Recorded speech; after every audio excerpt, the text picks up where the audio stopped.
సబితా ఇంద్రారెడ్డికి రేవంత్ రెడ్డి క్షమాపణ చెప్పాలంటూ రాజీవ్ చౌరస్తాలో నిరసన. సీఎం రేవంత్ రెడ్డి సబితా ఇంద్రారెడ్డికి క్షమాపణ చెప్పాలని పట్టణ అధ్యక్షులు రమేష్ గౌడ్ ఆధ్వర్యంలో స్థానిక వనపర్తి రాజీవ్ చౌరస్తాలో నిరసన తెలిపారు. రేవంత్ రెడ్డి గుంపుమేస్త్రిలా అసెంబ్లీలో మాట్లాడడం సిగ్గుచేటని, తెలంగాణ రాష్ట్రానికి ఒక ముఖ్యమంత్రి స్థాయిలో ఉండి సామాన్య వ్యక్తిలా రాష్ట్ర మహిళలు, మాజీ మంత్రుల పట్ల గుంపుమేస్త్రిలా మాట్లాడడం సరికాదని అన్నారు.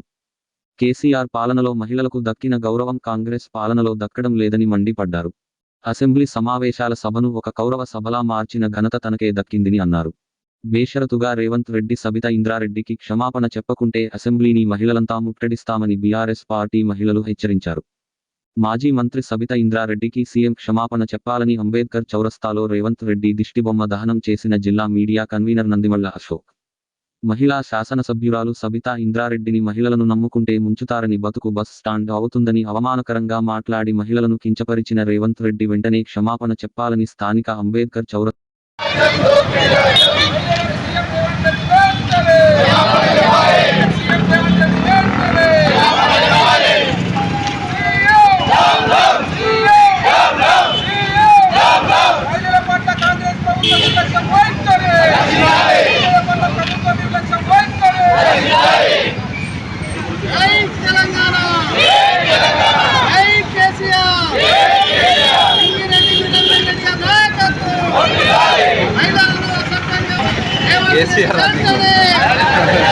మహిళలను అసభ్యంగా ప్రవర్తించిన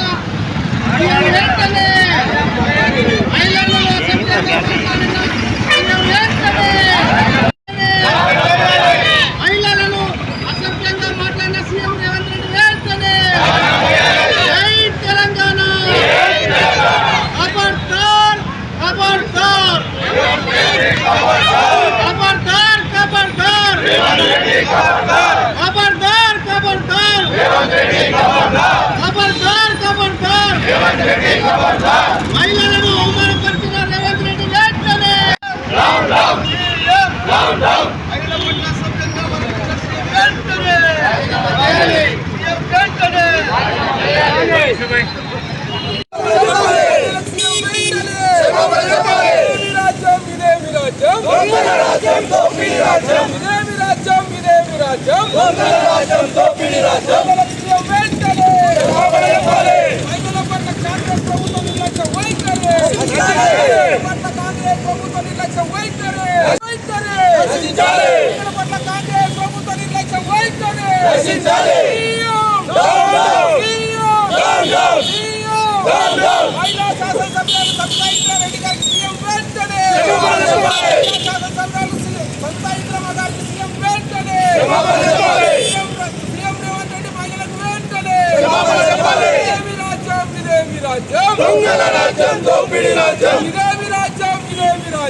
మహిళల పట్ల సీఎం రేవంత్ రెడ్డి వ్యవహరించిన తీరును బీఆర్ఎస్ పార్టీ తీవ్రంగా ఖండిస్తూ ఉన్నది. ఇవాళ ఎన్నో పార్టీలు మారి పదవీ కాంక్షతో అధికారం చేపట్టినటువంటి రేవంత్ రెడ్డి ఈరోజు మహిళలు కించపరుస్తూ మాట్లాడాలని బీఆర్ఎస్ పార్టీ తీవ్రంగా ఖండిస్తూ ఉన్నది. దీన్ని వెంటనే బీఆర్ఎస్ పార్టీ ఖండిస్తూ ఉన్నది. సీఎం రేవంత్ రెడ్డి గారు, అదేవిధంగా ఉప ముఖ్యమంత్రి బట్టి విక్రమార్క గారు వెంటనే తన పదవికి రాజీనామా చేసి మహిళలకు బేసరగా క్షమాపణ చెప్పాలి. లేకుంటే రాష్ట్ర వ్యాప్తంగా ఈ ఉద్యమం చేపడతాం.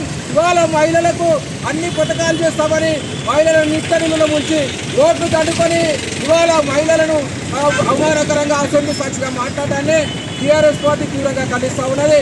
వెంటనే బేషరతుగా సీఎం రేవంత్ రెడ్డి గారు, అదేవిధంగా ఉప ముఖ్యమంత్రి బట్టి విక్రమార్క వెంటనే రాజీనామా చేయాలి, స్త్రీలకు క్షమాపణ చెప్పాలని ఈ సందర్భంగా టీఆర్ఎస్ పార్టీ డిమాండ్ చేస్తాం. సమావేశంలో సందర్భంగా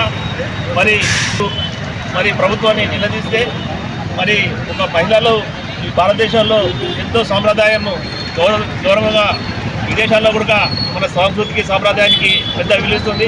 మరి అటువంటి దేశంలోనే మహిళలకు ఈరోజు అగౌరవంగా మాట్లాడడం మరి ఆ ముఖ్యమంత్రి స్థాయికి తగదని చెప్పేసి మేము ఈ ధర్నా ద్వారా తెలియజేస్తున్నాం. మరి సమస్యల పట్ల నిలదీసి వారి వ్యక్తిగతంగా అటాక్ చేస్తూ మరి వారిని పట్ల చిన్న చూపు, మరి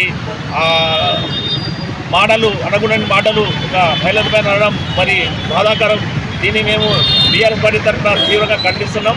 మరి రేవంత్ రెడ్డి గారు మహిళలకు ఒక పక్క అట్లాడుకుంటూనే మరి అక్కలు మోసం చేశారనే విధంగా మరి మాట్లాడడం జరిగింది. ఆ విధంగా మాట్లాడడం భావ్యం కాదు. మరి అక్కగా ఒక తమ్ముడిగా మరి వాళ్ళకు క్షమాపణ చెప్పాలని చెప్పేసి మేము బీఆర్ఎస్ పార్టీ తరఫున డిమాండ్ చేస్తున్నాము. మరి అలాగే ప్రజా సమస్యలపైన కూడా దృష్టి పెట్టకుండా మరి ఇదే అన్ని ఇటువంటివి సమస్యలు పక్కదారి పట్టించే విధంగా ఈరోజు రాష్ట్ర ప్రభుత్వం వ్యవస్థ ఉంది. ఒక పక్క రైతు బంధు లేదు, ఉచితాలకు వచ్చినాయి, దానిలకు రాలేదు, రైతు బీమా లేదు. మరి ఇప్పటి వరకు చెరువులకు శ్రీశైలం నిండి ఏంటి తెలిసినా కానీ మరి చెరువులు అయితే నిండే పరిస్థితి కనబడతలేదు. మరి ఏ విధంగా కాలం గడిచిపోతుంది, వరి నాట్లు గుమ్మరంగా అయినాయి, నాట్లు పెడుతున్నారు, ఇంకా చెరువులుగా నింపుకునే పరిస్థితి. మా నాయకుడు ముందే చెప్పిండు, ఒక్క దినం పోతే ఒక టీఎంసీ లాస్ అవుతుందని చెప్పేసి మోటార్ లాంచ్ చేయాలని చెప్పేసి మాజీ మంత్రివర్యులు మాజీ వ్యవసాయ శాఖ మంత్రివర్యులు శ్రీ ఇంగిరెడ్డి నిరంజన్ గారు కూడా చెప్పడం జరిగింది. ఆ విధంగా అందం ఉన్న వ్యక్తి సలహాలు సూచనలు తీసుకోవాల్సి పోయి మరి వారికి వ్యక్తిగతంగా టార్గెట్ చేస్తూ మరి వారిని ఆత్మస్థైర్యాన్ని చెప్పాలంటే బీఆర్ ప్రభుత్వం ప్రవర్తిస్తుంది. ఇది మంచి పద్ధతి, ప్రజాస్వామ్యంలో మంచి పద్ధతి తెలియజేస్తున్నాం. మరి ఈ ధర్నాకు వచ్చినటువంటి జిల్లా పార్టీ అధ్యక్షుడు గట్ట యాదవ్ గారు, అధికార ప్రతినిధి వాకిటి శ్రీధర్ గారు, గౌరవ మహిళలు అందరూ, గౌరవ కౌన్సిలర్లు, ప్రజాప్రతినిధులు అందరికీ అధికారులుగా ధన్యవాదాలు తెలుపుతున్నాం. మరి ఇది ధర్నాను ఉద్దేశించి ప్రతి మహిళకు అవమానం జరిగింది తప్ప ఏం జరిగింది. నిన్న అసెంబ్లీ అంటే పెద్ద సభలో ఒక మహిళ సవితమ్మని పట్టుకొని అక్క నువ్వు కూర్చో అంటే ఎంతవరకు కరెక్ట్గా చెప్పారు. కౌరవ సభలోనే ఒక మహిళను అవమానిస్తూ కౌరవులతో ఏం పట్టిందో రేవంత్ రెడ్డి తెలవాలి. జూబ్లీ బస్ స్టాండ్కి పోయినప్పుడు సవితమ్మ పిలిచింది నన్ను కాంగ్రెస్ పార్టీలోకి, నేను ముఖ్యమంత్రి అయ్యానని చెప్పింది రేవంత్ రెడ్డి. జూబ్లీ బస్ స్టాండ్లోకి వెళ్తే ఈ రోజు నువ్వు సీఎం అయినావు ఒకటి చెప్పాలి. బట్టి విక్రమార్క గారు చెప్తున్నారు మా పార్టీలు మార్చే ప్రజల కోసమే పార్టీలు మారుతున్నారని. బట్టి విక్రమ గారు ఈ 3 అడుగుల బుల్లెట్ ఒకటి ఉంది కదా, అది ఏ పార్టీ నుంచి సీఎం అయ్యింది? గురివింద మా మధ్య ఎక్కడికి ఒకసారి మీకు తెలియజేసి మాట్లాడండి. మహిళ విషయంలో కానీ క్షమాపణ సంస్కృతి ఏదైతే అవమానించారో మళ్ళీ మీరు క్షమాపణ చెప్పకపోతే మేము అసెంబ్లీకి వచ్చి మాత్రం ముట్టడిస్తాము. ఖచ్చితంగా ఏ సభలో అయితే సవితమ్మను అవమానించారో అదే సభలో మీరు క్షమాపణ చెప్పాలని రాష్ట్ర మహిళా సంఘం కోరుకుంటున్నారు. రేవంత్ రెడ్డి సీఎం అని పెద్దగా గొప్ప చెప్పుకోవడం కాదు. 420 అంటే అన్ని అవతారాలు చెప్పి గెలిచిండు. అది ప్రజలు గమనించాలి. ఫస్ట్ తెలంగాణలో మహిళలకు రక్షణ లేదు, ఆడపిల్ల అని గౌరవం కూడా ఇవ్వకుండా మాట్లాడేది. అది తగ్గించుకోవాలి. ఫస్ట్ అసెంబ్లీలో ఎలా మాట్లాడాలని కూడా రాదు. ఫస్ట్ మాట్లాడడం నేర్చుకోండి. సీఎం గారు రేవంత్ రెడ్డి నమస్తే. తెలంగాణ రాష్ట్ర అసెంబ్లీలో చట్టసభ సాక్షిగా ఒక మహిళకు, అది మొదటి నుంచి రాజకీయాల్లో ఒక సౌమ్యురాలుగా పేరు తెచ్చుకున్నటువంటి సబితమ్మను ఒక టార్గెట్ చేసి ముఖ్యమంత్రి మరి అదేవిధంగా మంత్రులు, కాంగ్రెస్ ఎమ్మెల్యేలు ఏదైతే అవమానపరిచారో ఒక మహిళను రేవంత్ రెడ్డి గారు బేషరతుగా క్షమాపణ చెప్పాలి. ఎందుకంటే నిన్న ఒక సబితమ్మని మీరు అవమానించినట్టు కాదు. చట్టసభ అంటే తెలంగాణ రాష్ట్రానికి మొత్తానికి చెందింది కాబట్టి తెలంగాణ మహిళా లోకాన్ని మొత్తం కూడా మీరు అవమానపరిచినట్టే. తెలంగాణ మహిళా లోకాన్ని అంతా కూడా మీరు టార్గెట్ చేసినట్టుగానే భావించాల్సి ఉంటుంది. కాబట్టి దీన్ని గాలివానలాగా కాకుండా వెంటనే మీరు చట్టసభలో ఎక్కడైతే ఆమెకు అవమానం జరిగిందో అక్కడనే క్షమాపణ చెప్పి దీనికి అంకురార్పణ చేయాలని నేను ఈ సందర్భంగా పిలుపునిస్తూ ఈరోజు టీఆర్ఎస్ పక్షాన రాష్ట్రం మొత్తం కూడా రేవంత్ రెడ్డికి వ్యతిరేకంగా చట్టసభల్లో ఎట్లా నడుచుకోవాలో అని చెప్పే విధంగా మేము ఈరోజు అన్ని నియోజకవర్గ కేంద్రాల్లో, మండల కేంద్రాల్లో ధర్నాల రూపంలో, నిరసనల రూపంలో మేము కాంగ్రెస్ ప్రభుత్వాన్ని హెచ్చరిస్తూ ఉన్నాం. ఇప్పటికైనా ప్రతిపక్షాలను గౌరవించడం నేర్చుకోవాలి. ఏదో వెకిలి మాట్లాడితే గొప్పతనం కాదు. మీరు ముఖ్యమంత్రి స్థాయిలో ఒక క్రమశిక్షణ పాటించాల్సిన బాధ్యత చట్టసభ అధినేతగా మీకున్నది. మీరే అట్లా ప్రవర్తిస్తే మిగతా సభ్యులు ఎట్లా ప్రవర్తిస్తారు అనేది కూడా ఒకసారి వెనక్కి తిరిగి చూసుకోవాల్సిన అవసరం ఉంది. కాబట్టి చట్టసభ గౌరవం చేయకుండా మున్ముందు ఇలాంటి సంఘటనలు పునరావృతంకుండా చూడాలని ఈ సందర్భంగా పిలుపునిస్తాం. శాసనసభలో గౌరవ ముఖ్యమంత్రి గారు ఒక మహిళను ఉద్దేశించి అసభ్యకరంగా మాట్లాడడం, అది ఒక బీజే రౌడీ కూడా అట్లా మాట్లాడాడు, ఆ స్థాయిలో మాట్లాడుతూ అది చాలా తప్పు. ఇవాళ ఇప్పుడైతే మురిసిపోతే ఇంకా చాలా ఉంది, జనంలోకి తిరగాల్సిన పని ఉంది. ఇదే విధంగా ప్రవర్తిస్తే తెలంగాణ మొత్తం కూడా మహిళలు ఉద్యమించి మీకు తగిన గుణపాఠం చెప్తారు, ఇది చెప్తారు. కాబట్టి ఒక ముఖ్యమంత్రి స్థాయిలోనే మాట్లాడు, ఒక బీజీ రౌడీగా మాట్లాడదని మన విన్నపం. దయచేసి మీరు ఇప్పటికైనా బుద్ధి తెచ్చుకొని అక్రమంగా గత వారం రోజులుగా జరుగుతున్న అసెంబ్లీ కార్యక్రమాల్లో మరి స్వపక్షం ప్రతిపక్షం ప్రజా సమస్యలపై పోరాటం, మరి ప్రజల సమస్యలను వివరించాలన్న చట్టసభలో మరి గౌరవ ముఖ్యమంత్రి రేవంత్ రెడ్డి గారు ఒక వీధి రౌడీలాగా, ఒక జబర్దస్త్ యాంకర్ లాగా సమస్యలను డైవర్ట్ చేస్తూ అదేదో వెకిలి మాటలు వెకిలి చేష్టలతో ప్రజా సమస్యలపై మాట్లాడుతున్న ప్రతిపక్ష నేతలైనటువంటి హరీష్ రావు కానివ్వండి, కేటీఆర్ కానివ్వండి, అట్లే నిన్న జరిగిన సబితా ఇంద్రారెడ్డి మాజీ మంత్రివర్యులు నిన్న తెలంగాణ రాష్ట్రంలో మహిళలకు భద్రత లేకుండా పోయింది. అమానుషంగా పసిపిల్లల పైన లైంగిక దాడులు జరుగుతున్నాయి. మరి ఎక్కడ చూసినా మహిళలపై అగత్యాలు జరుగుతున్నాయి. మరి మహిళలకు ఎలాంటి రక్షణ లేదనే దాని మీద మాట్లాడితే హోమ్ మినిస్టర్ కానీ ముఖ్యమంత్రి కానీ మాట్లాడాల్సిన వివరణ ఇచ్చే పద్ధతి ఇదేనా అని అనిపిస్తుంది. అసలు అది అసెంబ్లీయా కురుసభనా అంటుంది. గతంలో ద్రౌపదిని అవమానపరిచినట్లుగా మరి కౌరవ ఇంకా కాంగ్రెస్ నాయకులందరూ కౌరవులుగా, మరి కేటీఆర్ హరీష్ రావు పాండవులుగా అక్కడ మనకు దర్శనమిస్తున్నటువంటి పరిస్థితి కనబడ్డది. ఒక మహిళా సీనియర్ నాయకురాలు, మాజీ మంత్రి, గతంలో కాంగ్రెస్ పార్టీలో కానీ మంత్రిగా చేసింది, మొన్న టీఆర్ఎస్ పార్టీలో కూడా మంత్రిగా చేసి ప్రజా సమస్యలపై పలు విధాలుగా పోరాటం చేస్తూ తన భర్త కూడా తెలంగాణ పని ఉద్యమంలో ఒక మంచి పాత్రను పోషించి ఈ ప్రాంతం బాగుండాలని చెప్పి ఆనాడు ఇంద్రారెడ్డి గారు కూడా ఈ ప్రాంతానికి సేవలు చేసి మరి అలాంటి కుటుంబంకి వెళ్ళి వచ్చిన ఒక మంచి నేతను పట్టుకొని అక్క అంటూ వ్యంగ్యంగా మాట్లాడుతూ మరి కేసీఆర్ గారి మాటలు వింటే నువ్వు కాంగ్రెస్ పార్టీ నుంచి పోయి మోసం చేసినావు, మరి నువ్వు జూబ్లీ బస్టాండ్లో అడగ తినాల్సి వస్తుందని చెప్పి నీచంగా ఉప ముఖ్యమంత్రి మరి ముఖ్యమంత్రి ఇద్దరు కూడా మాట్లాడింది. మొత్తం 3 కోట్ల 4 కోట్ల తెలంగాణ ప్రజలందరూ కూడా చూడాలి జరిగింది.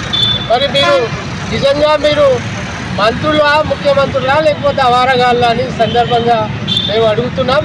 మరి ఒక మాజీ మంత్రి అడిగిన విషయానికి సమాధానం చెప్పకుండా జూబ్లీ బస్టాండ్ అడగ తినడం అనే నీచమైన మాటలు మాట్లాడడం. మరి నిజంగా నీకు చిత్తశుద్ధి ఉంటే మహిళలకు ఈరోజు జరుగుతున్న అన్యాయాల పట్ల నిన్ననే ఒక మహిళ పైన ఒక స్నేహితుడు లైంగిక దాడి చేసి మరి ఆ మహిళను కూడా అమిత్సాపూర్లో చేయడం జరిగింది. మరి శాంతి భద్రతల మీద మాట్లాడితే మీరు ఇలాంటి మాటలు మాట్లాడుతున్నారు కనుక రేవంత్ రెడ్డి ఖబర్దార్, నీవు నిజంగా కాంగ్రెస్ పార్టీ మోసం చేసి సబితా ఇంద్రారెడ్డి బీఆర్ఎస్లో చేరింది అని చెప్పడం జరిగింది. నీకు సిగ్గు లజ్జ ఈ మానం ఏమైనా ఉందా? నువ్వు ఏ పార్టీ తెలుగుదేశం పార్టీకి వెళ్ళి వచ్చినావు, మరి అన్ని పార్టీలను ఆసరా చేసుకొని జడ్పీటీసీగా గెలిచినావు. మరి నీ నీచమైన జాతి ఏంటని మేము అడుగుతున్నాం. నువ్వు పెద్ద మూతవారు అని చెప్పి మరి ఇలా కాంగ్రెస్ పార్టీకి నువ్వు అయ్యవా అవ్వవా, నీకేమైనా దాంట్లో వారసత్వం ఉందా? మీ నాయన ఏమైనా పనిచేసిందా? దాంట్లో డబ్బుల సంచులతోన ఈసీసీ ప్రెసిడెంట్ కొనుక్కొని మరి ఇక్కడ జరుగుతున్న స్వల్ప మార్పులో ప్రజలు కోరుకున్నట్టు మార్పులో కలిసి వచ్చిన అదృష్టంగా ముఖ్యమంత్రి అవడం తప్ప నీవేం పెద్ద గొప్ప నాయకుడు కాదు. కలిసి వచ్చిన అదృష్టాన్ని ఇవాళ ప్రజలకు సేవ చేసే అదృష్టం నీకు కలిగింది. ప్రజలకు నీవు నిజాయితీగా నువ్వు చేయాల్సిన సంక్షేమం నువ్వు ఇచ్చినటువంటి 6 గ్యారెంటీలను అమలు పరచమని చెప్పి ఈరోజు కేటీఆర్ హరీష్ రావు గారు అసెంబ్లీలో మాట్లాడుతున్నారు. దానికి సమాధానం చెప్పకుండా, దానికి వివరణ ఇవ్వకుండా మరి నువ్వు ఈరోజు ఏం మాట్లాడుతున్నావు? నీ అయ్యాడు ఉన్నాడు, నీ తాతయ్యాడు ఉన్నాడు, నువ్వు చదువుకోకుండా నీకు మంత్రి పదవి ఇచ్చింది మీ అయ్యా. మరి నీకు ఎంత చదువు వస్తుందయ్యా? నువ్వు ఏడ చదువుకున్నావయ్యా? ఇంగ్లీష్ మాట్లాడనికన్నా నీకు రాకపోయా? మరి ఎవరైనా నిపుణులు వచ్చి మాట్లాడితే ఒక ముఖ్యమంత్రి ఈ భారతదేశ చరిత్రలో ఇవ్వడు కూడా ముఖ్యమంత్రినే తెలిసి ముఖ్యమంత్రి పదవి అంటే కుంకుమేస్త్రి చేసే పని అని చెప్పిన నీచపు నికృష్టుడవు నువ్వు. నిజంగా కూడా ఒక ముఖ్యమంత్రిని కుంకుమేస్త్రితో పోల్చినటువంటి ఇలాంటి దిగజారుడు వెదవాలని ఎవరు కూడా పట్టించుకోరు. నువ్వు చేస్తున్నటువంటి మహిళా అవమానాన్ని కూడా ఈరోజు తెలంగాణ లోకం చూస్తుంది. నీకు త్వరలో గోరి కట్టడం ఖాయం. మహిళా మనులు అగ్ని వాళ్ళ కన్ను పడ్డదంటే బిడ్డ నీవు నీ కాంగ్రెస్ పార్టీ భూస్థాపితం కావడం ఖాయం కనుక ఖబర్దార్ రేవంత్, నువ్వు మాట్లాడితే వివరణ ఇస్తే ప్రజాస్వామ్యబద్ధంగా మాట్లాడు, కానీ తీటకు పోయే మాటలు మాట్లాడితే తిమ్మిరెక్కితే నీకు తిమ్మిరి తీయడానికి ప్రజలు సిద్ధంగా ఉన్నారని చెప్పి ఈ సందర్భంగా తెలియజేస్తుంది.